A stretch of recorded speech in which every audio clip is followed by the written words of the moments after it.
Hello everyone and welcome back. I'm your host, Veteran Mountain Man, and it is Spiritual Thursday again. I was bouncing around the internet and saw a video by Stefan Molyneux talking about some of the ethics of spellcasting. To be fair, I realistically, the video was just too much for me.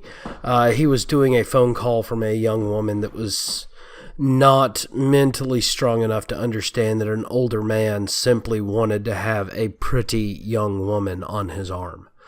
And after he dumped her, she couldn't understand why. But it got me thinking.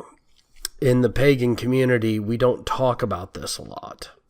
A lot of times you get a basic understanding of what is acceptable and what is not when you initially start becoming part of the pagan community. And on very rare occasions, like with me going after the Oracle of LA, there are some discussions as to specific spells, whether or not they are ethical or moral. But the general idea of using magic or spirituality to benefit you is not truly discussed very often.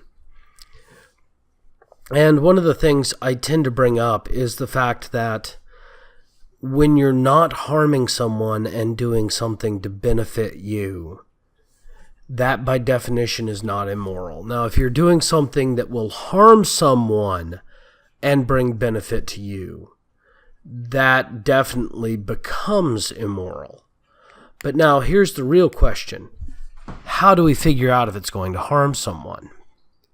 So let's take a very simple, very easy to understand example. Almost all of us have done some form of prosperity or money charm. At some point in our life we have. Now, when we did that, did we cause somebody else to lose money, or did we gain money in some aspect?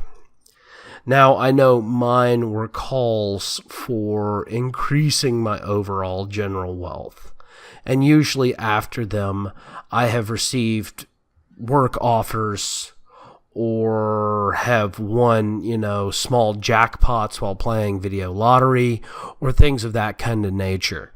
Stuff that wasn't really designed or didn't really harm anyone. Now, I do know that some people liken using a money charm to robbing a convenience store.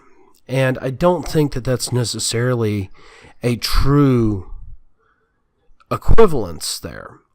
Because, if I'm saying a prayer and asking for monetary help, and then I get a promotion at work, well, that request for help is no different than a Christian prayer to God, or a Muslim prayer to Allah, or a Hindi prayer for prosperity.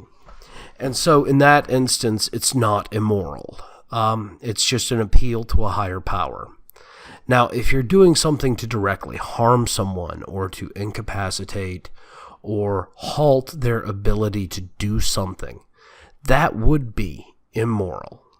And so we need to make sure that in our efforts and in our practices, we maintain a moral obligation to how we do things. And that was one of the debates that I got into after the Oracle of LA incident, was whether or not bindings are moral. And realistically, anything that stops someone from doing harm to themselves or others, even in self-defense, is immoral, because you're taking away that person's natural rights. So, I want to thank you all again for joining me. Please remember to upvote and follow me on VidMe, or to thumbs up and subscribe if you're on BitChute. Also, don't forget, if you're catching me somewhere other than Unapologetic Pagan on this Spiritual Thursday, please come on over to Unapologetic Pagan for the conservative pagan viewpoint instead of the liberal pagan viewpoint, which you can get on the mainstream media. Thank you all, and have yourselves a blessed Thursday.